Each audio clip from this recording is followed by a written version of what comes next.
ఏంటమ్మా ఆకే కూర్చోవచ్చు కదా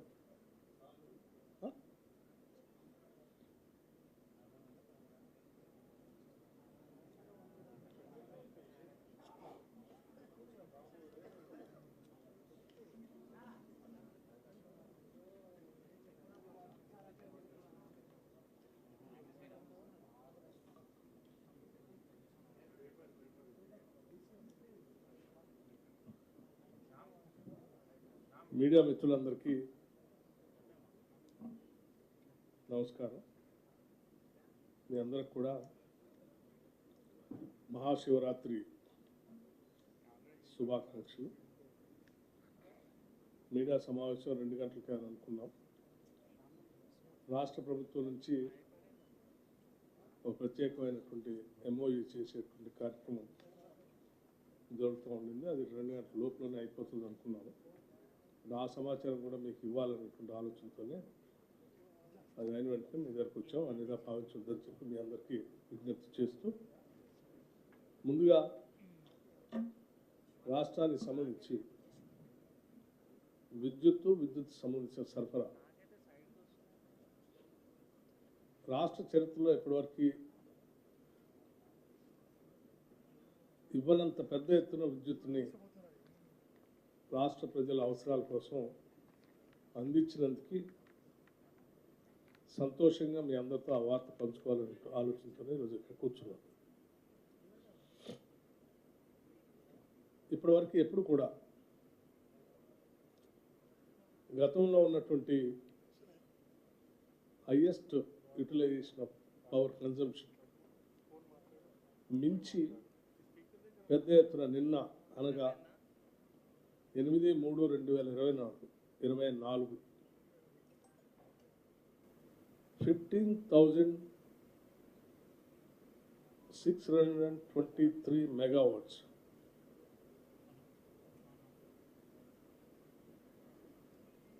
ఇది గతంలో 15,497 megawatts 30/3/2023 నాడు నమోదైనటువంటి పీక్ డిమాండ్ని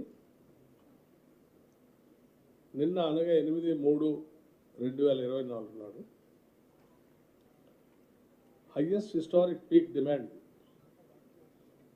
15,623 మెగావాట్లు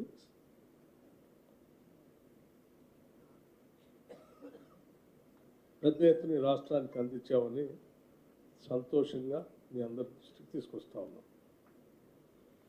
అట్లాగే పవర్ పొజిషన్ కాంగ్రెస్ ప్రభుత్వం అధికారంలో వచ్చిన దగ్గర నుంచి డిసెంబర్, జనవరి, ఫిబ్రవరి ఇప్పటి వరకు పవర్ సప్లైలో డైలీ రోజువారీ సమాచారం కూడా మీకు ఇవ్వదలుచుకున్నాము. ఈ సమాచారం గత సంవత్సరం కంటే ఎక్కువగా ఈ సంవత్సరం డిసెంబర్లో కానీ, జనవరిలో కానీ, ఫిబ్రవరిలో కానీ రాష్ట్ర ప్రజలకి అవసరాల కోసం సరఫరా చేశాం, ఎక్కువగా సరఫరా చేశాం. గత సంవత్సరం వాడకం కంటే కూడా ఎక్కువగా సరఫరా చేశామని చెప్పడానికి కూడా సంతోషిస్తూ ఉన్నాను. చాలామంది గత ప్రభుత్వంలో ఉన్నటువంటి పెద్దలు కాంగ్రెస్ కావాలా, కరెంటు కావాలా, కాంగ్రెస్ వస్తే కరెంట్ ఉండదు, నేను వస్తేనే నా దగ్గర నుంచే కరెంటు పుడుతుందని చెప్పినటువంటి వాళ్ళందరికీ ఈ వాస్తవాలు తెలియాలని వాళ్ళు చేసే తప్పుడు ప్రచారానికి, అంటే లేనిది ఉన్నట్టు ఉన్నది లేనట్టు భ్రమలు కల్పించి ఆ సోషల్ మీడియా ద్వారా కొంత తప్పుడు సమాచారాన్ని రాష్ట్ర ప్రజలకి మధుల్లో ఎక్కించాలని ప్రయత్నం చేస్తూ ఉన్నారు. ఫిగర్స్తో సహా, ఫ్యాక్చువల్ ఫిగర్స్తో సహా ఇది ప్రజలందరికీ తెలియచెప్పాలనే ఆలోచనతోనే మీ అందరిని పిలవటం జరిగింది. ఉదాహరణకి 2022 డిసెంబర్లో 200 మిలియన్ యూనిట్స్ వాడితే డిసెంబర్ 2023 అంటే కాంగ్రెస్ ప్రభుత్వం వచ్చిన తర్వాత 7.7 మిలియన్ యూనిట్స్ని సరఫరా చేశాం. As against 200 units mega units, as against 200 mega units million units 207.07 million యూనిట్స్ని సరఫరా చేశాం. అలాగే జనవరి 2023 230.54 మిలియన్ యూనిట్స్ సరఫరా చేస్తే జనవరి 2024 243.12 మిలియన్ యూనిట్స్ని సరఫరా చేశాం. ఫిబ్రవరి 2023 263.38 మిలియన్ యూనిట్స్ సరఫరా జరిగితే ఫిబ్రవరి 2024లో 272.85 మిలియన్ యూనిట్స్ సరఫరా చేశాం. మార్చ్ 2023 289.78 మిలియన్ యూనిట్స్ ఉంటే మార్చ్ 2024 295.21 మిలియన్ యూనిట్స్ని సరఫరా చేశాం. సో దీన్ని బట్టి గత సంవత్సరం కంటే కూడా ఎక్కువగా, గత ప్రభుత్వంలో సరఫరా చేసిన పవర్ కంటే కూడా ఎక్కువగా ఈ ప్రభుత్వం డిసెంబర్ నుంచి ఎక్కువగా సరఫరా చేసిందనేది సంఖ్యలతో సహా రాష్ట్ర ప్రజలకి మీ ద్వారా తెలియజేస్తూ ఉన్నాం. అట్లాగే హైయెస్ట్ పీక్ డిమాండ్ కూడా మేము సరఫరా చేసి దానిని కూడా ఇటువంటి పరిస్థితులు వస్తే కూడా మేము సరఫరా చేయడానికి సిద్ధంగా ఉన్నాం. తట్టుకొని నిలబడి కరెంటు అందిస్తున్నాం అని చెప్పడానికి సిద్ధంగా ఉన్నాం. అట్లాగే భవిష్యత్తులో కూడా మార్చ్, ఏప్రిల్, మే మాసాల్లో మేము పీక్ డిమాండ్ ఉండబోతా ఉంది కరెంటుకు సంబంధించి. ఎండాకాలం ఎక్కువ మొత్తంలో వాడకం ఉంటుంది కాబట్టి దానికి సంబంధించి 16,500 మిలియన్ మెగావాట్స్ని ఏర్పాటు చేసుకోవటానికి కావలసినటువంటి విద్యుత్ సంబంధించిన ప్రొడక్షన్ కూడా, అట్లాగే సరఫరా చేసుకోవడానికి కావాల్సినటువంటి మిగతా ఏర్పాట్లు కూడా పూర్తిగా చేసి పెట్టుకున్నాం. ఎవరికైనా కావాలని ఎవరైనా అపోహలు సృష్టించడానికి ప్రయత్నం చేస్తే ఆ అపోహలను నమ్మబాకండి. రాష్ట్ర ప్రజలందరూ కూడా నిశ్చింతగా ఉండండి, సంతోషంగా ఉండండి. మీకు ఎటువంటి ఇబ్బందులు రాకుండా చూసే బాధ్యత మాది. మేము చేస్తున్నాం, చేసి చూపిస్తాం. ఇంత పీక్ డిమాండ్ కూడా తట్టుకొని నిలబట్టడానికి కావాల్సిన ఆర్థిక పరమైనటువంటి వ్యవస్థలను కూడా మీరు కల్పించినటువంటి ఇబ్బందుల్లోంచి కూడా బయటకు వచ్చి ఆ పరిస్థితులు కూడా మేము ముందుగానే లెక్కేసుకొని దానికి కావాల్సిన ఏర్పాట్లు కూడా మేము చేసుకొని ప్రజలకి రాబోయే రోజుల్లో ఇబ్బంది లేకుండా చేసే కార్యక్రమం చేస్తున్నామని చెప్పడానికి సంతోషిస్తూ ఉన్నాం. అట్లాగే మీకు తెలుసు, మొన్న తాడిచెర్లకు సంబంధించినటువంటి కోల్ బ్లాక్ సంబంధించి కూడా కోల్ మంత్రి గారిని కలిసి వచ్చాం. అట్లాగే పవర్ సంబంధించినటువంటి మంత్రి గారిని కూడా కలిసి వచ్చాం, కేంద్ర ప్రభుత్వానికి సంబంధించినటువంటి వారితో కూడా రాష్ట్ర ప్రభుత్వానికి కావాల్సినటువంటి సహాయ సహకారాలు భవిష్యత్తులో రాష్ట్ర ప్రజలకు ఎటువంటి ఇబ్బంది లేకుండా ఇటువంటి పవర్ ప్రాజెక్ట్స్ సంబంధించిన కోల్ ప్రొడక్షన్ కానీ లేకపోతే పవర్ సంబంధించిన ఇతరత్ర దేశంలో మారుతున్నటువంటి పరిస్థితులకు అనుగుణంగా అంటే ఆల్టర్నేటివ్ ఎనర్జీ సోలరైజేషన్ కోసం కూడా మేము చేయాలనుకున్నటువంటి విషయాలు వారందరితో చర్చించడం, మాకు కావాల్సిన సహాయ సహకారాలు కూడా వారిని అందించవలసిందిగా కోరటం, వారు కూడా సానుకూలంగా స్పందించారు. భవిష్యత్తులో భవిష్యత్తులో తెలంగాణ రాష్ట్రాన్ని ఒక ఆదర్శవంతమైనటువంటి రాష్ట్రంగా, ఆల్టర్నేటివ్ ఎనర్జీని అందించేటువంటి, గ్రీన్ ఎనర్జీని అందించేటువంటి ఒక అద్భుతమైన ఆదర్శవంతమైన రాష్ట్రంగా తీర్చిదిద్దడానికి కావలసిన ప్రణాళికలన్నీ కూడా తయారు చేసుకుంటున్నాం. కొద్ది రోజుల్లోనే పవర్ పాలసీకి సంబంధించి కూడా ప్రకటన చేస్తామని కూడా మీ అందరికీ తెలియజేస్తా ఉన్నాం. ఉదాహరణకి సోలార్ ఎనర్జీ కావచ్చు, హైడల్ పవర్ కావచ్చు, లేకపోతే విండ్ పవర్ కావచ్చు, అట్లాగే పంప్ స్టోరేజ్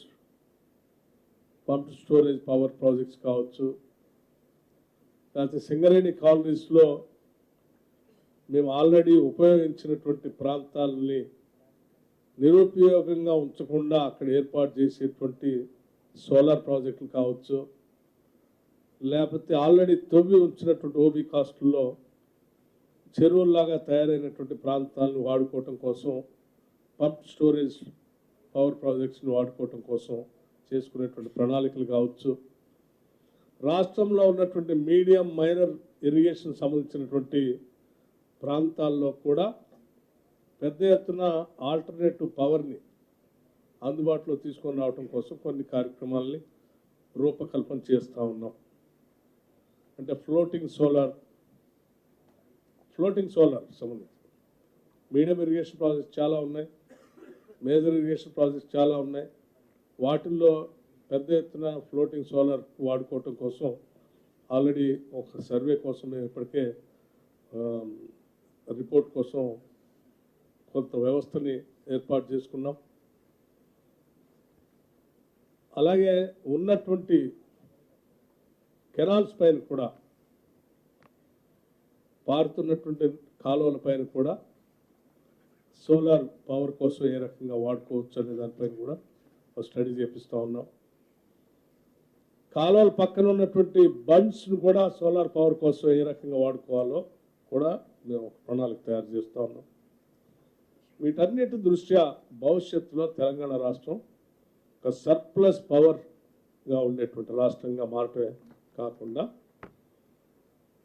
గ్రీన్ ఎనర్జీని అందించేటువంటి ఒక మోడల్ రాష్ట్రంగా కూడా తెలంగాణ రాష్ట్రాన్ని మార్చిపోతా ఉన్నాం.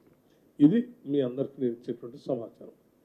రోజువారీ సరే, మేము ఈ ప్రభుత్వం ఇందిరమ్మ రాజ్యం వచ్చిన దగ్గర నుంచి రోజువారీ వాడకానికి సంబంధించిన లెక్కలు చెప్పటమే కాకుండా గ్రాఫ్ను కూడా నేను మీడియా వ్యవస్థలకి, సంస్థలందరికీ అందించదలుచుకునే మీ ముందుకు వచ్చాను. దీనికి సంబంధించి comparison statement blue and red line ఇచ్చి, మేము వచ్చిన తర్వాత 2024లో బ్లూ లైన్, 2023 రెడ్ లైన్తో సహా పూర్తి సమాచారాన్ని దీనిపైన తయారు చేశాం. వీటన్నిటిని మీకు కూడా ఆ గ్రూప్లో పంపించే ఏర్పాటు చేయబోతాం, సాఫ్ట్ కాపీని. దయచేసి అందరూ దీన్ని విరివిగా వాడుకోవాల్సిందిగా విజ్ఞప్తి చేస్తాం. ఇది పవర్ సంబంధించి. సో ఇంత చక్కగా స్పష్టంగా కేవలం మా మంత్రివర్గమే కాకుండా యావత్ మంత్రివర్గం అంతా కూడా ముఖ్యమంత్రి గారు రేవంత్ రెడ్డి గారి దగ్గర నుంచి మొదలు పెడితే రాష్ట్ర మంత్రివర్గ సహచరులు అందరూ పెద్ద ఎత్తున రాష్ట్ర ప్రజలకి కరెంటు పైన ఎటువంటి ఇబ్బంది లేకుండా చేయాలని ప్రణాళికాబద్ధంగా ముందుకు పోతా ఉన్నాం.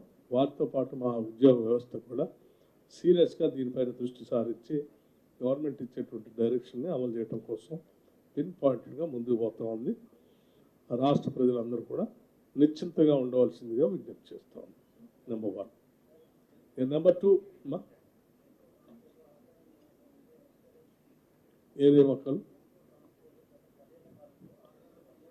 నియామకాల గురించి నేను మళ్ళీ వస్తాను. I tell you.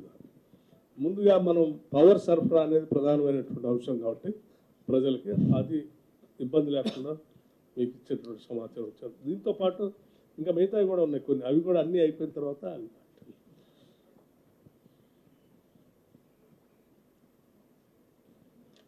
గృహజ్యోతి. సరే, మేము విద్యుత్ సరఫరా చేస్తున్నాం. సరఫరాతో పాటు 200 యూనిట్లు సంబంధించి రాష్ట్రంలో మేము ఇచ్చినటువంటి వాగ్దానం మేరకు గ్యారంటీ సంబంధించి 200 యూనిట్ వరకు, 200 యూనిట్ల లోపల ఉన్నటువంటి వాళ్ళందరికీ ఉచితంగా కరెంట్ ఇస్తామని చెప్పాము. దీన్ని మీ అందరూ తెలిసి మీ అందరి సమక్షంలో ఇక్కడ నుంచే లాంచ్ చేశాం 27వ నాడు. ఈరోజు రాష్ట్ర వ్యాప్తంగా పెద్ద ఎత్తున ప్రజలంతా కూడా దీన్ని అద్భుతంగా వాడుకుంటున్నారు. కొద్దిమంది అక్కడక్కడ ప్రచారం చేస్తూ ఉన్నారు కావాలని, ఏమని అందరికీ రావట్లేదు, కొద్దిమందికే వస్తూ ఉంది, కొద్దిమంది బిల్లులు వస్తూ ఉన్నాయి, కొద్దిమంది రావట్లేదు, మీరు అందరికి ఇవ్వట్లేదు, 200 యూనిట్ల వరకు ఇస్తా అన్నారు కదా, మీరు అందరికి ఇవ్వాల్సిందే, ఇచ్చి చూపించండి.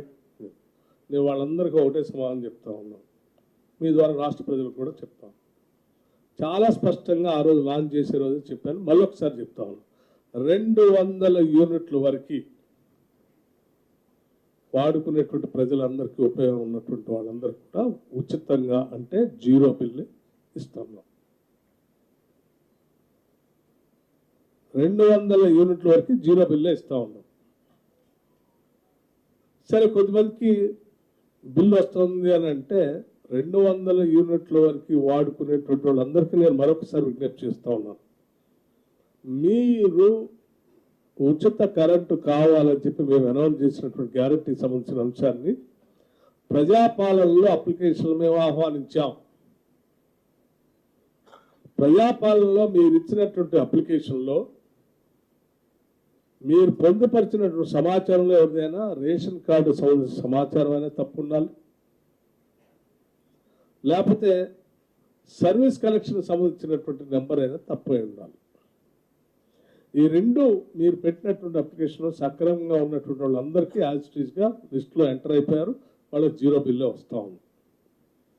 సరే, మీరు ఈ పొరపాటును ఎంటర్ చేసి ఉంటే కూడా మీకు 200 యూనిట్ల లోపల ఉంటే బిల్లు వస్తూ ఉంటే కూడా నేను స్పష్టంగా చెప్తున్నాను, మీరు కూడా బిల్లు కట్టాల్సినటువంటి అవసరం లేదు.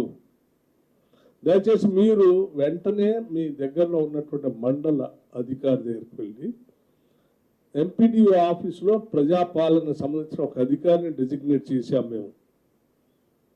మీ సర్వీస్ సర్వీస్ నెంబర్ సంబంధించి, మీ రేషన్ కార్డు సంబంధించి దయచేసి ఆ అధికారి దగ్గరికి వెళ్ళి అప్లికేషన్ ఫిల్ చేసి నెంబర్ కరెక్ట్గా ఎంట్రీ చేస్తే మళ్ళీ అది ఆటోమేటిక్గా అప్డేట్ అవుతుంది, మీరు ఆ లిస్టులోకి వచ్చేస్తారు. సో ఎవరు కంగారు పడాల్సిన బిల్, మీకు పొరపాటున బిల్ వస్తే కూడా బిల్ కట్టాల్సిన అవసరం లేదు. అంటే మీరు నెంబరు ఎంట్రీ చేయకపోవటం వల్ల పొరపాటున మీకు బిల్ వస్తే మీ సర్వీస్ నెంబర్ మీరు సక్రమంగా ఎంట్రీ చేసుకోలేదు కాబట్టి ఆ ప్రజాపాలన మీరు ఇచ్చిన అప్లికేషన్ సక్రమంగా లేకపోవటం వల్ల బిల్లు వస్తే కూడా మీరు 200 లోపల ఉంటే మీరు తిరిగి మళ్ళీ ఎంపీడీఓ ఆఫీస్ దగ్గరికి వెళ్ళొచ్చు, అక్కడ దాన్ని రెక్టిఫై చేసుకోవచ్చు, ఎంటర్ కావచ్చు. అప్పటి వరకు మిమ్మల్ని సరే మమ్మల్ని ఎవరైనా బిల్లు అడుగుతారు కదా, వేధిస్తారు కదా, వేధించరు ఎవరు. 200 లోపల మీ బిల్లు ఉంటే మిమ్మల్ని ఎవరు బిల్లు అడగరు, క్లియర్.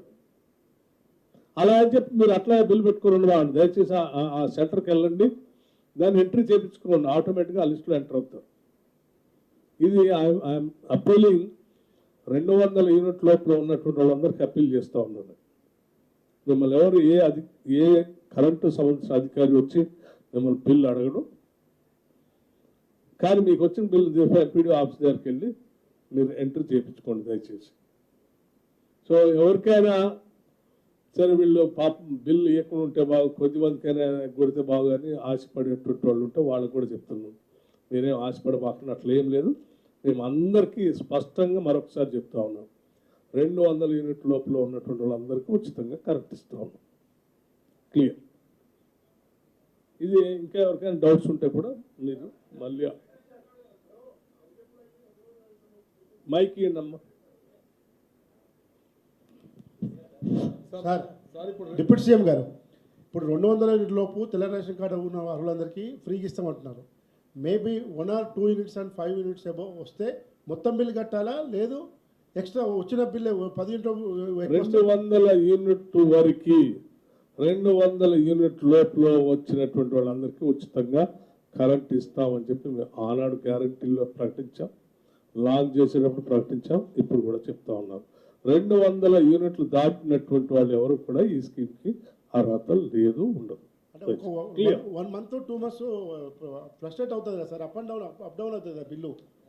200 యూనిట్లో బిల్లు వచ్చి వచ్చే నెల మళ్ళీ ఒక 2-3 యూనిట్లు ఎక్కువ వచ్చింది అనుకోండి, అది మొత్తం కట్టాలా, ఓన్లీ 2-3 యూనిట్లకే కట్టాలా? 200 యూనిట్ లోపల ఉన్నటువంటి వాళ్ళు ఎవరు బిల్లు కట్టాల్సిన అవసరం లేదు, దాటినటువంటి వాళ్ళు బిల్లు కట్టాల్సి ఉంటుంది. సార్ సార్ ఇక్కడ సార్ ఇప్పుడు రేషన్ కార్డులు అంటే తండ్రి నుంచి పిల్లలు వాళ్ళ మ్యారేజ్ అయినా కూడా రేషన్ కార్డులు డివైడ్ కాలేదు, ఒకటే రేషన్ కార్డులో ఉన్నారు కొడుకులు అని. అయితే ఇప్పుడు ఒక రేషన్ కార్డుకు ఒకరికే బిల్లు ఇస్తారంటారు, వాళ్ళు కొడుకులు వాళ్ళు వేరుపడే కానీ ఒకటే ఉంది, మరి వాళ్ళకి ఎలిజిబుల్ ఇక్కడ సిటీకి వచ్చి కానీ ఇక్కడ ఉన్న వాళ్ళకు ఒకటే కనెక్షన్కి ఇస్తారు కాబట్టి మరి వేరే వాళ్ళకి ఇస్తారా లేకపోతే ఎట్లా సార్? ప్రతి ఎలిజిబుల్ బీపీఎల్ కుటుంబానికి 200 యూనిట్ లోపల మేము ఉచితంగా కరెంట్ ఇస్తామని చెప్పి. అంటే అట్లాగా సార్, ఒక్క నిమిషం నేను అదే చెప్తాను, ఒక్క నిమిషం అదే, అందుకే దట్స్ వేర్ ఐఎమ్ కమింగ్. పెళ్ళైనటువంటి ప్రతి వ్యక్తి వాళ్ళు సపరేట్గా ఇంకో కుటుంబంగా గుర్తించబడతారు. ఆ పెళ్ళైనటువంటి పిల్లలు వాళ్ళు రేషన్ కార్డు కోసం అప్లై చేసుకొని రేషన్ కార్డు తీసుకోవాలి. లేకపోతే అప్పటి వరకు వాళ్ళు ఏమవుతారంటే ఆ పాత రేషన్ కార్డులో ఒక కుటుంబం, ఫ్యామిలీ ఆ యూనిట్లో వాళ్ళు ఉంటారు. సపరేట్ యూనిట్ ఎస్టాబ్లిష్ కావాలంటే వాళ్ళు రేషన్ కార్డు తీసుకోవాలి. దురదృష్టం, గతంలో పరిపాలన చేసిన టీఆర్ఎస్ ప్రభుత్వం ఎవరికి రేషన్ కార్డు లేవు కొత్త వాళ్ళకి. దానివల్ల ఇప్పుడు మన రాములు గారు చెప్పే కొద్దిమంది కొత్త పెళ్ళైనటువంటి వాళ్ళు దీంట్లో బ్రాకెట్లో రావట్లేదు కదా, వాళ్ళ సంగతి ఏంటంటే మేము వాళ్ళ గురించి కూడా ఆలోచన చేసాం. కొద్ది రోజుల్లో కొత్తగా పెళ్ళైనటువంటి వాళ్ళందరూ రేషన్ కార్డుల కోసం అప్లై చేసుకునేటువంటి డేట్ని వాటిని మేము మొత్తం ఒక ఎక్సర్సైజ్ చేస్తూ ఉన్నాం. రాష్ట్ర ప్రభుత్వం ఆ డేట్ కూడా అనౌన్స్ చేయడమే కాకుండా దట్ విల్ బి కంటిన్యూస్ ప్రాసెస్గా కూడా ఉంచదలుచుకున్నాం. దాన్ని ఎవరు ఎప్పుడు పెళ్ళిళ్ళు చేసుకున్నా వెంటనే వాళ్ళు రేషన్ కార్డు కోసం అప్లై చేసుకొని మిగతా బెనిఫిట్స్ కోసం కూడా అప్లై చేసుకోవచ్చు. సార్ ఈ రోజు దాకా గృహజ్యోతి కింద ఎంతమందికి 0 బిల్లులు ఇచ్చారు? ఎలిజిబిలిటీ ఉన్నటువంటి వాళ్ళందరికీ ఇచ్చాం. మీకు లెక్క కూడా నేను మళ్ళీ చెప్తా ఉన్నాను, ఎందుకని మీరు చూస్తూ ఉన్నాను కాబట్టి. ఈరోజు వరకు 40,33,702 మందికి గృహజ్యోతి కింద 0 బిల్లు వచ్చింది. అమౌంట్ నేను స్పష్టంగా తీసుకొని రాలేదు, బట్ ఎంతమంది బెనిఫిట్ అయ్యారు అనేది ఇప్పుడు ఇచ్చాను. Amount will give information. అమ్మా ప్లీజ్. సార్ ఇప్పుడు రేషన్ కార్డులు అంతా civil supplies department data online, ration supply అంతా ఆన్లైన్ ఉంది, కరెంటు కనెక్షన్లు అంతా ఆన్లైన్ ఉంది. ఈ రెండు మెర్జ్ చేసి ఎవ్రీ రేషన్ కార్డు హోల్డర్ ఆటోమేటిక్గా ఆన్లైన్లో డాటా మీ దగ్గర ఉన్నప్పుడు మీరు ఆ రెండు మెర్జ్ చేసి ఆ రేషన్ కార్డు ఆటోమేటిక్ ఫ్రీ కోటాలోకి తీసుకురావచ్చు. అంటే ప్రజలు వచ్చి అప్లై చేయాలంటే ఇప్పుడు మారుమూల పల్లెటూరులో ఉంటారు, వాళ్ళు తెలియకపోవచ్చు, పేద కుటుంబాలు ఉంటాయి, వాళ్ళు మీ రేషన్ కార్డు డాటా మీ దగ్గర ఆన్లైన్లో ఉన్నప్పుడు, కరెంట్ కనెక్షన్ ఆన్లైన్లో డాటా ఉన్నప్పుడు ఈ రెండు మెర్జ్ చేసి ఆ రేషన్ కార్డు హోల్డర్కి ఆటోమేటిక్గా మీరు ఈ జాబ్. ఇటువంటి ప్రశ్నలు ఉత్పన్నం అవుతాయని నేను చాలా స్పష్టంగా 28వ తారీఖు నుంచి 6వ తారీఖు వరకు ప్రజాపాలనని ఒక 1 వీక్ కంటిన్యూస్గా ఆయా గ్రామాల్లో ఏర్పాటు చేయటమే కాదు, నగరాల్లో ఉన్నటువంటి డివిజన్స్లో కూడా ప్రభుత్వం తరఫునే టెంట్ వేయించి అధికారులు పెట్టి అప్లికేషన్ టాప్ కూడా చేపించి అప్లికేషన్ పెట్టించాం. తర్వాత పోనీ ఆ వారం రోజుల వరకే కాదు, ఆ తర్వాత ఆ వారం రోజుల్లో వచ్చి మేము అప్లై చేసుకోలేనటువంటి వాళ్ళు ఎవరైనా ఉంటే ఉండొచ్చు, మరి మా పరిస్థితి ఏంటని ఎవరైనా అడుగుతారేమని ముందే ఊహించే మేము it is a continuous process. ప్రతి మండల్ డెవలప్మెంట్ ఆఫీస్లో ప్రజాపాలన అధికారిగా ఒక అతను మేము డెసిగ్నేట్ చేసి పెట్టాం. They can go and make an application even now also. It's a continuous process. ఎందుకు మీరు అన్నారు ఆల్రెడీ ఇన్ఫర్మేషన్ అంతా ఉంది కదా, ఎందుకు అప్లికేషన్లు పెట్టిస్తున్నారని. ఎందుకు అప్లికేషన్ పెట్టిస్తున్నారు? అప్లికేషన్లో ఎందుకు పెట్టిస్తున్నామంటే వాళ్ళు నాకు 200 యూనిట్లు మీరు అనౌన్స్ చేసిన యూనిట్లు మేము ఉచితంగా పొందాలనుకుంటున్నాం, మాకు ఇవ్వండి మీ ఈ గ్యారెంటీ ప్రకారం అని వాళ్ళతో సంతకం పెట్టి తీసుకోవాలనేది మా ఆలోచన. అసలు సంతకం కూడా లేకుండా మీరు అప్లికేషన్ లేకుండా మీరు ఇస్తే చాలా చోట్ల మాకు అవసరం లేనటువంటి వాళ్ళు కూడా ఉంటారు. సో అట్లా కాకుండా ఎలిజిబిలిటీ ఉన్నటువంటి వాళ్ళంతా అప్లికేషన్లు పెట్టుకోండి, ఆ అప్లికేషన్ బేస్ చేసుకొని మేము ఇచ్చేస్తామని చెప్పాము. ఎవరు కానీ ఎప్పుడు కూడా ఎవరైనా మిస్ అయ్యింది అప్లికేషన్ పెట్టుకోలేక రాలేదు అనుకున్న వాళ్ళు ఈ రోజు కూడా any working day they can go to the mandal development office, make an application, get the Rythu Bandhu scheme sir, Rythu Bandhu scheme ఉంది. ఫర్ ఎగ్జాంపుల్ 60 లక్షల పాస్ పుస్తకాలు ఉన్నాయి, వాళ్ళకి డైరెక్ట్ గా పాస్ పుస్తకం చూసి రెవెన్యూ డేటా చూసి డబ్బులు ఇస్తున్నప్పుడు ఈ 200 యూనిట్ల స్కీమ్ కి అదే ప్రిన్సిపల్ ఎందుకు అప్లై చేయట్లేదు అనే క్వశ్చన్ కదా. మేము ఇచ్చే ప్రతి రూపాయి కూడా రాష్ట్ర ప్రజలదే, ప్రజలు కట్టినటువంటి పన్నుల ద్వారా వచ్చేటువంటి డబ్బు ఇది. చివరికి ఈజీఎస్లో ఎంప్లాయ్మెంట్ గ్యారంటీ స్కీమ్లో 100 రోజుల పని అని గ్రామీణ ప్రాంతాల్లో పిలుచుకునేటువంటి పని కూలికి పోయేటువంటి వాళ్ళు కట్టేటువంటి ఇండైరెక్ట్ ట్యాక్స్ ద్వారా కూడా వచ్చేటువంటి ఆదాయాల నుంచి కట్టే డబ్బు. సో మేము ఖర్చు పెట్టే ప్రతి రూపాయి కూడా అర్థవంతంగా ఉండాలి, అది అనుకునేటువంటి బెనిఫిషరీకే చేరాలి, అనర్హులు చేరకూడదు అనేది కూడా ఆలోచన. ఉదాహరణకు ఇప్పుడు మీరు చెప్పినటువంటి దాంట్లో మొన్న ఎక్కడ చదివాం, 20,000 కోట్ల రూపాయలు పంట పండించేటువంటి వాళ్ళకి కాకుండా రియల్ ఎస్టేట్ చేసుకునేటువంటి వాళ్ళకి, లేకపోతే కొండలు గుట్టలు ఉన్నటువంటి వాళ్ళకి, లేకపోతే ఒట్టినే భూమి కొనుగోలు చేసుకొని పెట్టుకుంటే అట్లా ఉంటుంది ల్యాండ్ అనుకునే ఆబ్సెంటీ ల్యాండ్ లాడ్స్కి రాష్ట్ర ప్రజల డబ్బంతా పోయిందని చెప్తా ఉన్నారు. రైతు బంధు ఉద్దేశం ఏంటి? వ్యవసాయాన్ని ప్రోత్సహించడానికి రైతుకి మనం ఇచ్చేటువంటి వెసులుబాటు. మరి వ్యవసాయం చేయనటువంటి వాళ్ళకి మీరు డబ్బు ఇస్తే అది వ్యవసాయాన్ని ప్రోత్సహించడానికి ఇస్తున్నట్ట, వ్యవసాయం చేయకుండా ఉన్నటువంటి వాళ్ళకి కూడా డబ్బు ఇస్తున్నట్ట? సో అటువంటి తప్పిదాలు మళ్ళీ జరగదు. ఇది 20,000 కోట్లు అనేది it's not a small amount, ప్రజల సొమ్మే కదా. సో అదే దుర్వినియోగం కాకూడదు అన్నటువంటి ఆలోచన చేసి తప్ప వేరే ఆలోచన లేదు. నేను అందుకే మేము చాలా స్పష్టంగా ఉన్నాం, every day is an open to any beneficiary. You can walk into Mandal Development Office, you can make an application. It's genuine.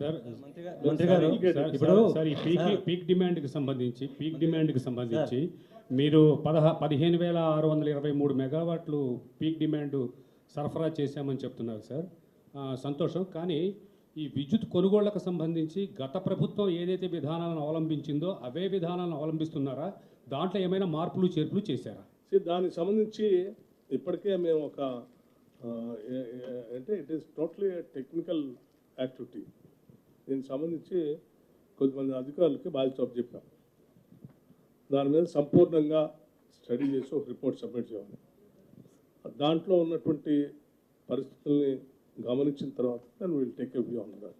Sir మంత్రి గారు, గత 10 ఏళ్ల కాలంలో జెన్కో ట్రాన్స్కోలో ఆక్రమంగా అర్హత లేని వాళ్లకు ఉద్యోగాలు ఇచ్చారు. అది ఇంత మొన్ననే మొత్తం బయటకు వచ్చినాయి అన్నీ. తర్వాత మన డిస్కంలకు 43,000 కోట్లు ప్రభుత్వం బకాయి ఉంది. 12,500 కోట్లు ఏమో ట్రూ ఛార్జీలు. అది నేను వైట్ పేపర్ పెట్టినప్పుడే చెప్పాను. కానీ అది ఎప్పటిలోగా ఇస్తారు?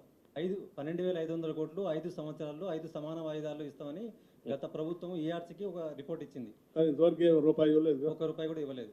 మొత్తం 43,000 కోట్లు డిస్కంలకు రావాల్సి ఉంది. దాంతోపాటు ఈ ఆక్రమ నియామకాల మీద ఎప్పటిలోగా చర్యలు తీసుకుంటారో, అధికారుల మీద ఏమైనా కేసులు పెట్టే అవకాశం ఉందా లేదా? దీనికి సంబంధించి డిస్కమ్ని అన్యాయం చేశారు. అసలు పవర్ ప్రొడక్షన్ సంబంధించినటువంటి కట్టేటువంటి ఆస్తులను కూడా భారంగానే మార్చారు. వాళ్ళు చెప్పుకునేటువంటి కాళేశ్వరం గురించి కానీ, లేకపోతే ఇతరత్ర భద్రాద్రి కానీ యాదాద్రి కానీ ఏం చేశారో కూడా ఇప్పటికే మేము వైట్ పేపర్లో స్పష్టంగా ఇచ్చాం. సో ఈ భారాన్ని వదిలించుకోవాలా, కంటిన్యూ చేసుకోవాలా, అది ఏం చేయాలనేది సరే ఇంతవరకు ఖర్చు పెట్టి ఆడదా తీసుకొచ్చారు కాబట్టి ఆస్తుల్ని నిరర్ధక ఆస్తులుగా వదిలేయాలి బాధ్యత కలిగినటువంటి వాళ్ళు. దాన్ని how best that we can make use of it for the welfare of the state అని దానికోసం ఆలోచన చేసి ముందుకు తీసుకుంటాం. సాధ్యమైనంతవరకు సరే వాళ్ళు ప్రజలకి సబ్సిడీ రూపేణ మేము ఇస్తున్నామని చెప్తూ వాళ్ళు ఇవ్వకుండా డిస్కౌంట్ని ఇబ్బందులు పెట్టి దాన్ని ఓవర్ నైట్ అంటే ఒకటే రోజులో 2,000 కోట్లు 1,00,000 కోట్ల పైబడి ఉంది. సో ఒకటే రోజులో ఓవర్ నైట్ మనం దాన్ని రెక్టిఫై చేయాలి. కానీ రెక్టిఫై చేసే ప్రాసెస్ మాత్రం మేము ఆల్రెడీ ఇనిషియేటెడ్.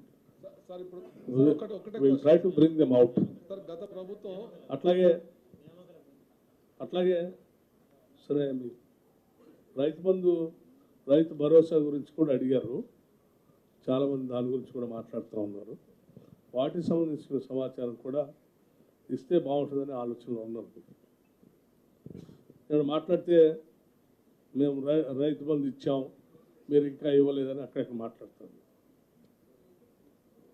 మేము చాలా స్పష్టంగా రైతు బంధు కానీ రైతు భరోసా కానీ ఇది పూర్తిగా ప్రజలకి పట్టబడించే రైతులకి పెద్ద ఎత్తున ముందుగా ఉపయోగపడాలనేది మా ఆలోచన. దాంట్లో భాగంగా మేము రైతు బంధు సంబంధించి 1 ఎకరం ఉన్న వాళ్ళకి ముందుగా ఇచ్చాం, 2 ఎకరాల వాళ్ళకి ఇచ్చేసాం, 3 ఎకరాల వాళ్ళకి కంప్లీట్ చేసాం. ఇప్పుడు 3 నుంచి 4 ఎకరాలు ఉండేటువంటి వాళ్ళ కోసం వేస్తా ఉన్నాం. 5 ఎకరాల లోపల వాళ్ళకి త్వరలోనే కంప్లీట్ కూడా చేస్తాం. సరే మీరు ఒకటే రోజు వేయలేదు అని అడగవచ్చు చాలామంది. బాగా ధనిక రాష్ట్రాన్ని చేతిలో పెడితే ఆ చేతిలో పెట్టిన రాష్ట్రంలో మేము గొప్పగా చేసామని చెప్పుకుంటున్నటువంటి వాళ్ళు వేసినటువంటి డేట్ చూస్తే వాళ్ళకంటే బాగా చేస్తూ ఉన్నాం. మేము 7 లక్షల కోట్ల పైబడి అప్పు చేసి రాష్ట్రాన్ని ఇబ్బందులు పెడితే కూడా మేము అటు ఇటు సరి చేసుకొని మీకంటే ముందుగా ఇస్తూ ఉన్నాం. ఉదాహరణకి యాసంగిలో మీరు 2018-19 లేకపోతే మిగతా ఒక ఉదాహరణ చెప్తాను. 2010-2018 మొదలుపెట్టిన దాన్ని 5 నెలలు అంటే 30/3/2019 వరకు, ఇప్పుడు మనం యాసంగి కదా ఇచ్చేది, వాళ్ళు మొదలుపెట్టింది 20/10/2018లో ఇవ్వటం, 30/3/2019 వరకు ఇచ్చారు. అంటే ఎన్ని నెలలు? 5 నెలలు ఇచ్చారు. మేము వచ్చింది 2 నెలలు వచ్చింది.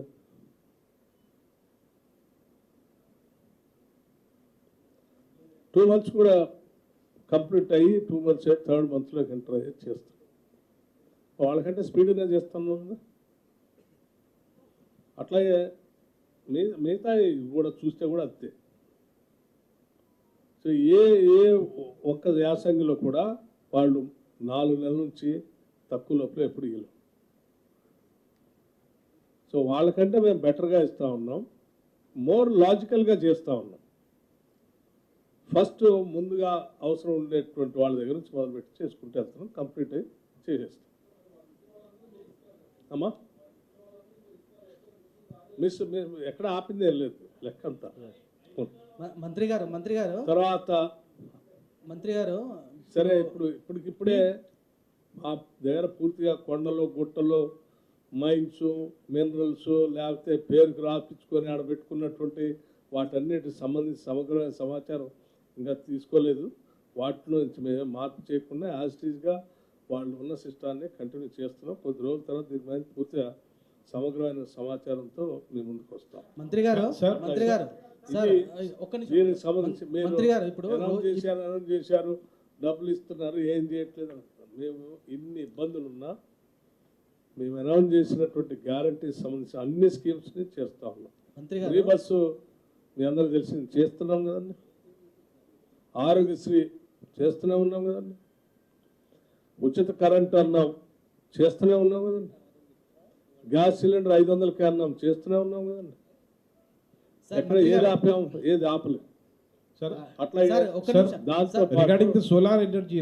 దాంతో పాటు ఇంకోటి కూడా చేయబోతున్నాం, అది కూడా చెప్తా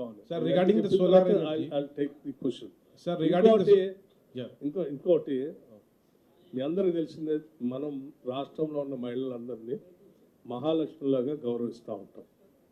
సరే వాళ్ళు గౌరవించినా గౌరవించకపోయినా మేము మాత్రం ఈ రాష్ట్రంలో ఉన్న ప్రతి మహిళని మహాలక్ష్మిలాగానే చూస్తాం, గౌరవిస్తున్నాం. అందులో భాగంగా జనాభాలో సగభాగంగా ఉన్నటువంటి మహిళలందరూ కూడా ఆనాటి కాంగ్రెస్ ప్రభుత్వాల్లో ఇందిరా క్రాంతి పథకం అని చెప్పి సెల్ఫ్ హెల్ప్ గ్రూప్స్ పెద్ద ఎత్తున వాళ్ళే మనీ సర్క్యులేషన్ పెద్ద ఎత్తున మహిళల చేతిలో ఉండాలి ఆలోచన చేశారు. 10 ఏళ్ళు వచ్చిన తర్వాత దాన్ని పూర్తి నిర్వహణ చేశారు. మళ్ళీ మేము తిరిగి ఈ మహాలక్ష్ములందరికీ వడ్డీ లేని రుణాలు ఇచ్చేటువంటి కార్యక్రమాన్ని పెద్ద ఎత్తుగా మేము అధికారంలోకి వచ్చిన దగ్గర నుంచి సంపూర్ణంగా వాళ్ళకి ఒకటేసారి చెక్ ఇచ్చేటువంటి కార్యక్రమాన్ని రేపు 12వ తారీఖు నాడు హైదరాబాద్ నగరంలో భారీ బహిరంగ సభ పెట్టి వాళ్ళకి ఇవ్వబోతా ఉన్నాం. ఇది మహిళలందరికీ ఈ రాష్ట్రంలో మాకు ఇన్ని ఆర్థిక ఇబ్బందులు ఉన్నప్పటికీ కూడా మహిళలను గౌరవించాలి. 5 ఏళ్లలో 1,00,000 కోట్ల రూపాయలు 5 years పీరియడ్లో 1,00,000 కోట్ల రూపాయలు బ్యాంకుల ద్వారా వాళ్ళకి రుణాలు ఇప్పించి పెద్ద ఎత్తున మనీ సర్క్యులేషన్ మహిళా సంఘాల మధ్యలో ఉండాలని, తద్వారా ఆయా కుటుంబాలన్నీ కూడా మహిళతో ఆలోచనతో ఆర్థికంగా నిలదొక్కుని ఎదగాలనేది మా అందరి ఆలోచన. వాటికి సంబంధించినటువంటి వ్యాపారాలు చేసుకోవడానికి కావాల్సిన ట్రేడ్ గుర్తించడం, డబ్బులు పెంచడమే కాకుండా ఈ ట్రేడ్ గుర్తించడం, అట్లాగే మైక్రో అండ్ స్మాల్ ఇండస్ట్రీస్ పెట్టుకోవటానికి మహిళలకి ఆయా మండలాల్లో కానీ ఆయా నియోజకవర్గాల్లోనూ కాన్స్టిట్యూన్సీస్లో చిన్న చిన్న micro and small industrial parks కూడా సెల్ఫ్ హెల్ప్ గ్రూప్స్ కోసం ఏర్పాటు చేయబోతా ఉన్నాం. ఇది మేము మహిళలకు ఇచ్చేటువంటి గౌరవం. వాళ్ళు ఆర్థికంగా వ్యాపారవేత్తలుగా కాకుండా పారిశ్రామికవేత్తలుగా కూడా మార్చాలనేది మా ఆలోచన. సార్ మంత్రి గారు, ఇప్పుడు మీ పీక్ టైంలో పవర్ పర్చేజ్ చేయడానికి కోసం రోజుకు ఎంత ఖర్చు చేస్తారు ఒకటి. రెండోది ఏంటంటే మేడిగడ్డ లాగానే యాదాద్రి భద్రాద్రిని కూడా మారుస్తారా? యాదాద్రి భద్రాద్రి పవర్ ప్లాంట్ అని. మూడో క్వశ్చన్ సార్, ఇరిగేషన్ అంటే గత ప్రభుత్వం ఇరిగేషన్ కాంట్రాక్టర్లకు బిల్లుల చెల్లింపు ఇస్తున్నట్టుగానే ఈ ప్రభుత్వం కూడా వాళ్ళకి ప్రియారిటీ ఇస్తుంది. ఉద్యోగులకు సంబంధించిన పిఎఫ్లు కానీ గ్రాట్యుటీ కానీ జీపీఎఫ్లు ఇవ్వట్లేదు. రోజుకు వందలాది మంది సెక్రటరీకి వస్తున్నారు. వాళ్ళకి ఎప్పుడులోగా క్లియర్ చేస్తారు? మీరు దయచేసి ఒక విషయాన్ని గమనించాలి. ఈ ప్రభుత్వం ముందుగా పేదలకి, ఉద్యోగస్తులకి, చిన్న చిన్న కాంట్రాక్ట్ చేసుకునేటువంటి వాళ్ళకి అత్యంత ప్రయారిటీ ఇచ్చింది. సరే, పెద్ద పెద్ద కాంట్రాక్టర్స్ గురించి, బిల్స్ గురించి సరే మీ ప్రయారిటీ ఏంటో నాకు తెలియదు, కానీ మా ప్రయారిటీ మాత్రం అసలు ఈ రాష్ట్ర ప్రభుత్వాన్ని నడపడానికి పనికొచ్చే ఉద్యోగ వ్యవస్థకు సంబంధించిన జీతాలే ఎప్పుడూ మొదటి వారంలో ఇవ్వలే. మీరు గత కొన్ని సంవత్సరాలుగా అది 10, 12, 15 కొద్దిమందికి అయితే నెలల తరబడి పెండింగ్లో పెట్టారు. మేము వచ్చినటువంటి ఈ 3 నెలల్లోనే మొదటి నెల, 2 నెలల్లో కొంత స్ట్రీమ్లైన్ చేసి ఈ మార్చి నెలలో ఫస్ట్ నాడే రాష్ట్రంలో పనిచేసే ఉద్యోగస్తులందరికీ జీతాలు ఇచ్చాం. మొదటి తారీఖు నాడే మొత్తం 3,69,200 రెగ్యులర్ ఎంప్లాయీస్కి 3,69,200 రెగ్యులర్ ఎంప్లాయీస్కి, అట్లాగే 2,88,000 పెన్షనర్స్కి ఆన్ 1st March 2024 వాళ్ళ అకౌంట్స్లో డబ్బులు ఇచ్చాం. This is what shows our commitment and concern towards your financial discipline first. So ఎంతో నిబద్ధత ఉంటే తప్ప ఇంత కేవలం 2 నెలల్లోనే మేము సరిచేసి 3వ నెలకు వచ్చే వరకు ఫస్ట్ తారీఖు నాడే జీతాలు ఇచ్చాం. అట్లాగే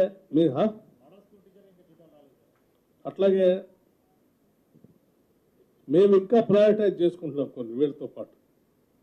అంగన్వాడీ వర్కర్స్, పేదవాళ్ళు, చిన్న చిన్న స్కూల్లో పాఠాలు మహిళలు, ఆశా వర్కర్స్, మధ్యాహ్న భోజనం వండి పెట్టే ఆయా స్కూల్స్లో ప్రయారిటైజ్ చేస్తూ ఉన్నాం. నెలల తరబడి వాళ్ళకి జీతాలు లేవు. ఏఎన్ఎంస్ నెలల తరబడి లేవు.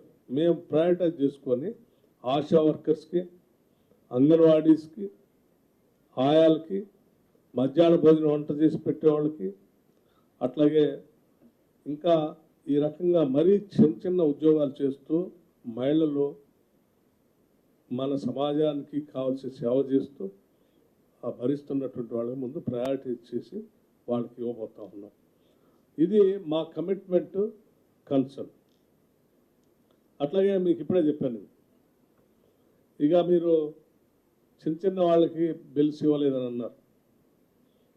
సార్ మేము అసలు రాగానే మొదలుపెట్టిందే ముందు 10 లక్షల లోపల ఉన్నటువంటి వాళ్ళు ఎంతమంది ఉన్నారో ముందు వాళ్ళ బిల్స్ క్లియర్ చేయండి అని చెప్పారు.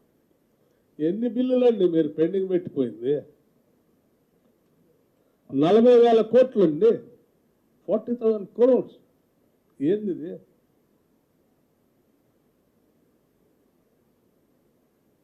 పని చేయించుకుంటారు వాళ్ళు బిల్లులు రైతులు.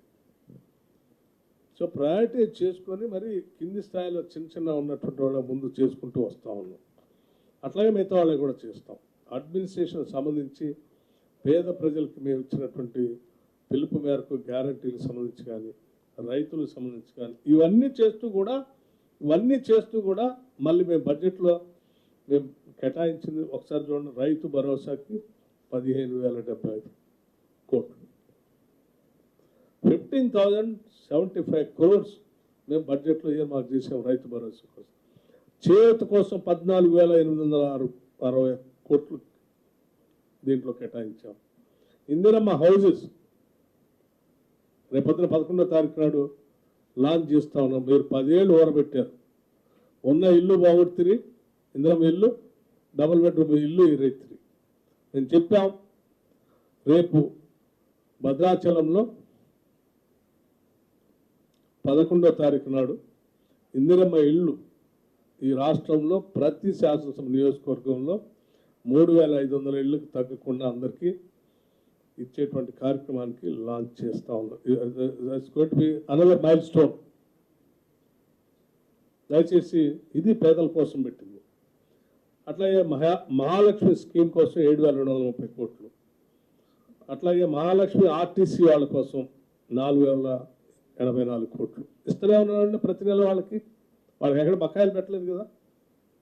వాళ్ళలాగా మేము ఫ్రీగా ఇస్తున్నాం ఎక్కడమ్మా అని చెప్పి వాళ్ళ టికెట్లు ఇవ్వకుండా, డబ్బులు ఇవ్వకుండా ఆర్టీసీని తీసే కార్యక్రమం చేయలే. పెండింగ్ ఉన్నటువంటి బాండ్స్ ఉంటే కూడా వాటికి కూడా డబ్బులు రిలీజ్ చేసేవాడు. ప్లస్ టికెట్లకు సంబంధించి ప్రయాణం చేసే మహిళలకు ప్రతి నెల డబ్బులు ఇస్తున్నాం. గృహజ్యోతికి సంబంధించి 2,418 కోట్లు కేటాయించాం. రాజీవ్ ఆరోగ్యశ్రీకి సంబంధించి 1,065 కోట్లు కేటాయించాం. ఎల్పిజి సిలిండర్ మహాలక్ష్మి కింద 723 కోట్లు కేటాయించాం. మొత్తం 53,196 కోట్లు వీటికి కేటాయించి మేము ప్రయారిటైజ్ చేసి అందిస్తూ ఉన్నాం. ఇంతకంటే ఇంకా మేము మా కమిట్మెంట్ ఏం కావాలండి వెంకట్ గారు? पानी का जो शॉर्टेज है या क्राइसिस जो भी है उसमें गवर्नमेंट का क्या प्लान है? अगर कभी शॉर्टेज होता है पानी का, ड्रिंकिंग वाटर का, तो उसके लिए क्या आपके पास drinking water is it has become not only the problem of the state of Telangana, it is the problem of the country. It has become now. Maybe after 2 decades, 2023 22-23 period में आया एक बार. The same kind of problem is. So the government is gearing up for that. We are taking it seriously. We are trying our best to take care of the drinking water problem. మంత్రి గారు, floating solar project వల్ల fishermen కమ్యూనిటీకి ఆందోళన వ్యక్తం చేస్తున్నారు sir.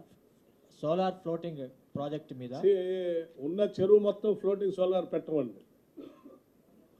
అక్కడక్కడ pocket పెడతాం, అయితే ఓపెన్ చేస్తాం. No problem at all. ఎంత సార్, ఎంత percentage? We have kept in that in our mind. దాని గురించి ఆలోచన చేస్తున్నాం. ప్రాబ్లం ఏం లేదు సార్. ఈ నెల మీరు ఇన్కమ్ ట్యాక్స్ అవి కట్ చేసి ఫస్ట్కు జీతాలు ఇవ్వగలిగారు. నెక్స్ట్ మంత్ నుంచి కష్టమే అని ఒక అభిప్రాయం వ్యక్తం అవుతుంది ఉద్యోగుల్లో అనేది. అభిప్రాయాలు ఇటువంటి ప్రచారాలు చేయటం కోసం పాలన నుంచి బయటికి తరవేసినటువంటి పార్టీ అదే పనిలో ఇటువంటి అభిప్రాయాలని ప్రచారం చేసుకుంటూ బతికేస్తారు. కరెక్ట్ కాదు. ఎవ్రీ మంత్ ఫస్ట్కే ఇస్తున్నారా సార్ శాలరీ? మోడల్ స్కూల్ టీచర్లకు జీతాలు ఇంకా రాలేదు సార్. ఏమన్నా మోడల్ స్కూల్ టీచర్లు వస్తాయి. కమింగ్, అందరికీ జీతాలు ఇస్తాం. ఎవ్రీ మంత్ ఫస్ట్కే వస్తాయా సార్? ఇంకా ఇకపై That is our commitment. We are trying our best to give the salaries on the first. Any problem? Sir, Is there a problem? ఇవ్వాలనే సార్. Okay. అందుకే పీక్ డిమాండ్ అంటే జనరల్గా ఆ మంత్లో మార్చ్ ఏప్రిల్లో సమ్మర్ ఉంటుంది కాబట్టి ఎక్కువగా ఏసీలు వాడుతూ ఉంటారు. సార్ డిమాండ్ పెరుగుతుంది అంటున్నారు, మీరు గ్యారంటీ ఇవ్వగలరా? కరెంట్ పోదని, కరెంట్ కోతలు ఉండవని యాజ్ ఏ విద్యుత్ శాఖ మంత్రిగా మీరు గ్యారంటీ ఇవ్వగలరా? జగిత్యాలో జీవన్ రెడ్డి గారు ఏదో మీటింగ్ పెడితే అక్కడ అరగంట పాటు కరెంట్ పోయిందట మీ ఎమ్మెల్సీ గారు. సో కోతలు ఉండవని బట్టి గ్యారంటీ ఇవ్వగలరా? Brother, what's your name? Mallesham sir. Mallesham గారు, నేను ఇప్పుడు 4-5 సార్లు స్పష్టంగా చెప్పాను, భరోసాగా ఉండండి, ఇబ్బంది లేకుండా రాబోయే డిమాండ్ కూడా దృష్టిలో పెట్టుకొని సాధ్యమైనంత వరకు మేము కావాల్సిన ఏర్పాట్లు అన్నీ చేసి పెట్టుకున్నాము, నిశ్చింతగా ఉండండి అని చెప్పాను. నెంబర్ 1. నెంబర్ 2, ఎవరైనా నాయకులు మాట్లాడే దగ్గర అక్కడక్కడ కరెంటు పోయిందని ఎవరైనా చెప్తే కూడా చాలా సందర్భంలో వెరిఫై కూడా చేయించాం. ఒక నాయకుడు మాట్లాడే దగ్గర మాట్లాడే మైక్ బంద్ అయిపోతే కరెంట్ పోయింది ఇదిగో చూడండి అని ట్వీట్ చేశాడు. నువ్వు పెట్టుకునే మైక్ సరి పని చేయకపోతే దానికి కరెంటుకి ఏం సంబంధం ఉంది? ఇంకో దగ్గర కొన్ని చోట్ల ఈ మంత్లీ మెయింటెనెన్స్ కోసం ఆ పర్టికులర్ డివిజన్లో ఉన్నటువంటి ఏరియాల్లో ఇయర్లీ మెయింటెనెన్స్ కోసం చెట్లు ప్రూనింగ్ చేసుకునే కార్యక్రమం చేస్తూ ఉంటారు. ఆ చేసే టైంలో ఎవరైనా అక్కడ మాట్లాడుతుంటే అది ఆ ప్రూనింగ్ చేసేటప్పుడు ఆఫ్ చేసి చేయకపోతే కరెంట్ షాక్ తగిలి చాలామంది పనిచేసేవాళ్ళు చనిపోతారు, మిగతా వాళ్ళకి ఇబ్బంది. ఆ పర్టికులర్ టైంలో ఎక్కడ మీటింగ్ జరిగితే అది కట్ కాదు, that is not a current cut at all. దాన్ని మీరు ఆ రకంగా తీసుకోవద్దు, కరెంట్ ఇంటరప్షన్గా చూడండి. దాన్ని ఇంటరప్షన్ ఏంటంటే పని చేయటం కోసం ఆ ఇంటరప్ట్ చేసి పని చేసి దాన్ని క్వాలిటీ పవర్ ఇవ్వటం కోసం చేసి అది రెగ్యులర్గా యాన్యువల్ మెయింటెనెన్స్ చేయాల్సిందే. దాన్ని సార్ మొన్న మధ్య రివ్యూలో మీరు కొంతమంది అధికారులు ప్రభుత్వాన్ని బదనాం చేసేందుకు కరెంటు కోతలను చేస్తున్నారు, వాళ్ళ పైన చర్యలు తప్పవన్నారు. ఏమైనా గుర్తించారా? ఎవరైనా చర్యలు తీసుకున్నారు సార్? ఏమండి, కొంతమంది విద్యుత్ అధికారులు కావాలని చేస్తున్నారు, చేసాం కదా, అలా చేసేవాళ్ళు ట్రాన్స్ఫర్ చేసాం, కూడా చేసాం. ఒక్కరేనా ఇంకా మిగతా వాళ్ళు ఎవరు? ఇంకా కొద్దిమంది కూడా ఉన్నారు. అదే వాళ్ళకి మనం మళ్ళీ తర్వాత నోటీసులు ఇస్తా ఉన్నాం, వాళ్ళ మీద పనిష్మెంట్ ఏం చేయాలో చేస్తా ఉన్నాం, ఆ పని చేస్తున్నాం. ఇట్లా ఎంతమంది ఉన్నారు సార్ రాష్ట్ర వ్యాప్తంగా? ఇంకా కొద్దిమంది ఎంతమంది వస్తారో చూద్దాం. ఇప్పుడైతే కొద్దిమంది. మంత్రి గారు ప్రజాపాలన దరఖాస్తులో రేషన్ కార్డు ఉన్నవాళ్ళు, రేషన్ కార్డు లేని వాళ్ళు అప్లై చేసుకున్నారు ఉచిత విద్యుత్ కోసం. రేషన్ కార్డు లేని వాళ్లకు మీరు ఇచ్చినటువంటి అక్నాలెడ్జ్మెంట్ స్లిప్ చూపెట్టి 200 యూనిట్ల లోపు ఉన్నవారు మళ్ళీ ఉచిత పథకం పొందొచ్చా? 200 రేషన్ కార్డు అనేసి మనం చేసే ప్రతి పనికి ఏదో బెంచ్ మార్క్ ఉండాలి. Family is unit, family is unit అని చెప్పడానికి ఎవరు చెప్పాలా? ఏదో ఒక సిస్టమ్ అయితే మనం ఇవాల్వ్ చేసుకోవాలి కదా. సో అది రేషన్ కార్డు అనేది మనం ఈ దేశంలో ఏ స్కీమ్ని ఇంట్రడ్యూస్ చేసినా కానీ, ఎక్కడ ఏ స్కీమ్ని, not only in Telangana, anywhere in the country, ration కార్డుని యాజ్ ఎ యూనిట్, ఫ్యామిలీ యూనిట్గా చూసుకోవటానికి బీపీఎల్ కార్డును వాడతారు. అర్హత కలిగినటువంటి వాళ్ళని చెప్తాం. అర్హత కలిగినటువంటి వాళ్ళు ఎవరు? BPL families. బీపీఎల్ ఫ్యామిలీస్ అంటే ఎవరు? బీపీఎల్ రేషన్ కార్డు పొందినటువంటి. సో వాళ్ళు మీకు అసలు అది లేకుండా చేస్తారంటే మరి వేరే what is the bench mark for it? ఏదో ఒకటి ఉండాలి, కొలబద్ద ఉండాలి కదా. మీ లక్ష్యం ఎట్లా నెరవేరుతుంది చెప్పండి. అదే మా లక్ష్యం నెరవేరటానికి ట్రాన్స్పరెంట్గా ఉండటమే మా లక్ష్యం నెరవేరటం. ట్రాన్స్పరెంట్గా ఎట్లా ఉంటారు? మీరు అన్నట్టు ఫ్యామిలీస్ ఉన్నటువంటి వాళ్ళు రేషన్ కార్డు లేవు, 10 ఏళ్ళు పనిచేసినటువంటి వాళ్ళు రేషన్ కార్డు లేకుండా చేశారు. మేము కొద్ది రోజుల్లోనే we're coming out with some policy how to go about it అనేది. రేషన్ కార్డు లేనటువంటి వాళ్ళు రేషన్ కార్డుకి అప్లై చేసుకోవచ్చు, రేషన్ కార్డు పొందవచ్చు. దానికోసం వ్యవస్థను మేము కొద్ది రోజుల్లో చేస్తున్నాం. సార్, విద్యుత్ లైన్ల మెయింటెనెన్స్ అనేది నవంబర్ నుంచి డిసెంబర్ వరకు జరగాల్సింది, ఇంత జాప్యం జరగడానికి కారణం ఏంటి? మరి అప్పుడు పాలించినటువంటి ప్రభుత్వం సరిగా సక్రమంగా చర్యలు తీసుకోకపోవడం రాష్ట్రం ఎదుర్కొంటుంది సమస్యల్లో అదొక సమస్య. సార్ హరీష్ రావు గారు కమెంట్ చేశారు, పార్లమెంట్ ఎన్నికలు ఉన్నాయి కాబట్టి మాత్రం కరెంట్ సప్లై చేస్తున్నారు, ఎన్నికల తర్వాత పూర్తిగా ప్రభుత్వం చేతులు ఎత్తేస్తుంది.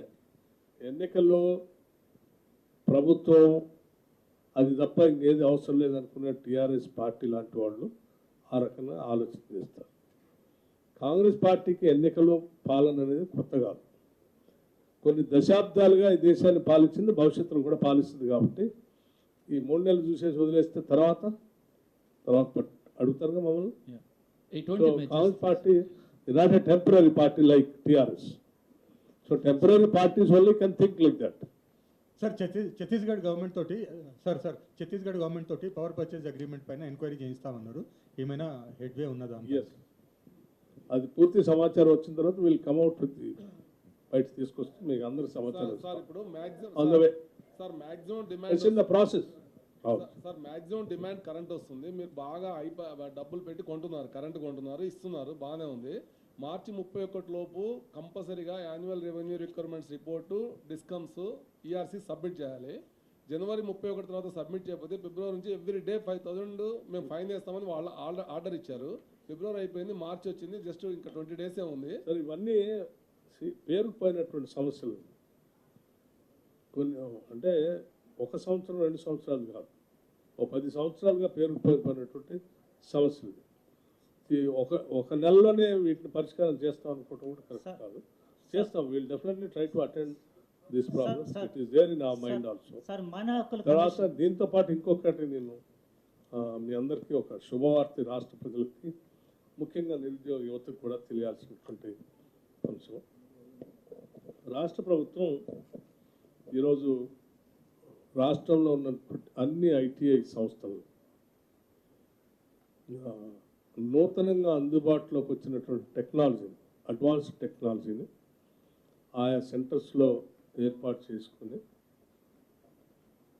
అక్కడ మన యువతకి ట్రైనింగ్ ఇచ్చేటువంటి కార్యక్రమానికి ఈరోజే ఎంఓయూ చేసుకోవటం జరిగింది. దానివల్ల కొంత ఆలస్యమైంది మీ దగ్గర వచ్చి చెప్పడానికి. ఇది ఒక మంచి శుభ పరిణామం. తెలిసి రాష్ట్రంలో పరిశ్రమలకి అవసరం వచ్చేటువంటి కోర్సు, లేటెస్ట్ అడ్వాన్స్డ్ టెక్నాలజీకి పనికొచ్చేటువంటి కోర్సుల్ని సిలబస్గా పెట్టుకొని వాటికి సంబంధించినటువంటి మెషినరీని అక్కడ పెట్టి వాళ్ళందరికీ ట్రైనింగ్ ఇచ్చే కార్యక్రమం చేసే ఎంఓఈ జరిగింది.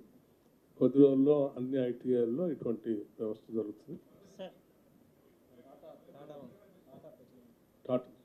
సార్ అక్రమ నియామకాల గురించి చెప్పకపోతే అమ్మా, అక్రమ నియామకాలకు సంబంధించి ఇప్పటికే ఒకసారి నేను కూడా చూశాను.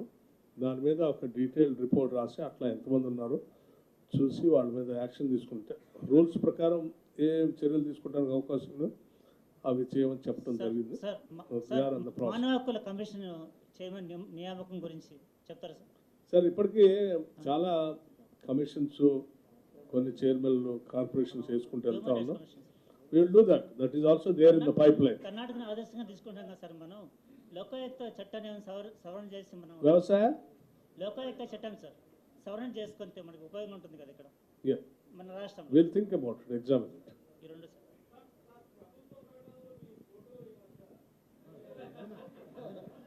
See, that's not the ఏమంటారు, ఈ రాష్ట్ర సమస్యల పరిష్కారం అది పెద్ద సమాధానం కాదు.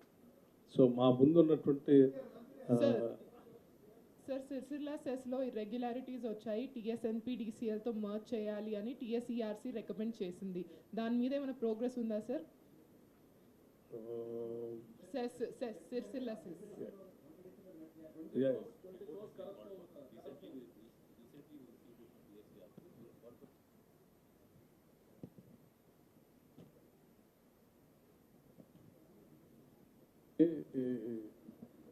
It has come to the government notice very recently. We have asked the MD NPTCL to submit the report. So he will thoroughly examine it and will send the report. Based on the report, we'll take a call on that very soon. Mantri garu, small question. ARRs have to be filed by the end of the month, right? Last question, very small. Is the government annual revenue requirements need to be filed with the ERC soon, right? is there any possibility that the government is considering or the power utilities are thinking in terms of hiking the tariffs, or will the tariffs remain the same? What is the thought process right now? Thank you. About the, see, we are not, never given a thought to it also. So that means we'll not. So current ఛార్జీలు పెంచాలని హామీ ఇస్తున్నారు sir మీరు ఇప్పుడు That's what I'm saying. అసలు మేము అసలు ఆ దిశలో ఆలోచన లేదు మాకు. రిపోర్ట్ ఇవ్వాలి కదా సార్, ఇప్పుడు ఏఆర్సీ రిపోర్ట్ ఇవ్వాలి కంపల్సరీ.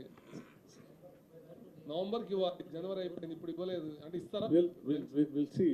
అంటే there are many things are interconnected to this. So there are many things are interconnected. మాకు కొత్తగా వచ్చాము అంటే 2-3 నెలలే టైం సరిపోదు, కొంత టైం తీసుకొని మళ్ళీ అందరితో కన్సర్న్ వాళ్ళందరితో కూర్చొని మాట్లాడిన తర్వాత then will take a call and submit the. Sir మా డిప్యూటీ సీఎం గారు లాస్ట్ క్వశ్చన్, ఇంకా 6 గ్యారెంటీలకు సంబంధించి ఒక 10 రోజులు అయితే 100 రోజులు కంప్లీట్ అయిపోతాయి. బీఆర్ఎస్ పార్టీ మాత్రం రేపటితోటే కంప్లీట్ అవుతుంది అన్నట్టుగా మాట్లాడుతున్నారు. కానీ మీరు 6 గ్యారెంటీలో ఇంకొక 2 గ్యారెంటీలు మిగిలిపోయినట్టు. We are not implementing 6 guarantees for the sake of TRS government or the TRS party, nor their leaders. మేము ఇంప్లిమెంట్ చేసేది, అనౌన్స్ చేసింది కానీ ఇంప్లిమెంట్ చేసేది కానీ ఈ రాష్ట్ర ప్రజల గురించి చేస్తాం. మంత్రి గారు, సో మేము వన్ ఆఫ్టర్ ది అదర్ చేసుకుంటూ వెళ్తా ఉన్నాం. వాళ్ళలాగా ఏదో మేము ఇంటికో ఉద్యోగం ఇస్తాం, 3 ఎకరాలు భూ పంచుతాం, డబుల్ బెడ్రూమ్లు ఇస్తామని 10 సంవత్సరాలు కూడా దాన్ని ఇంప్లిమెంట్ చేయనటువంటి వాళ్ళు కూడా మాట్లాడే అర్హత ఉంది అసలు. మంత్రి గారు, రాత్రి 11:30 గంటలకు 3 ఫేజ్ కరెంటు రైతులకు ఇస్తున్నామని చెప్పి విద్యుత్ శాఖ నుంచి రైతులకు సెల్ ఫోన్లో మెసేజ్లు వస్తున్నాయని కేటీఆర్ గారు ఆరోపించారు నిన్న. That's what I'm saying. See, I'm not here to answer the people who have not at all implemented anything in their entire 10 years of time. You want to waste my time? See, వాళ్ళు ఇంటికో ఉద్యోగం ఇస్తా అని చెప్పారు, 10 ఏళ్ళు time waste చేశారు. ఎవరికైనా ఇచ్చారా? 12 ఏళ్ల తర్వాత మేము ఫస్ట్ టైం మేము వచ్చిన తర్వాత 10 ఏళ్ళ తర్వాత ఈరోజు కేవలం with in the span of 2.5 months 30,000 ఎంప్లాయీస్కి నియామక పత్రాలు ఇచ్చాం. ఇంకా అయిపోతా ఉన్నాం.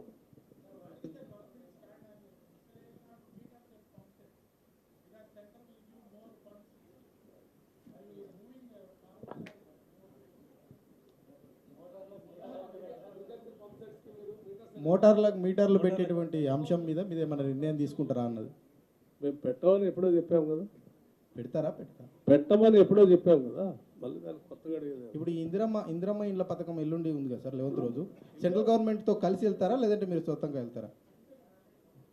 ఇళ్ల నిర్మాణం చేసేది రాష్ట్ర ప్రభుత్వం. ఓకే. Like, share, subscribe.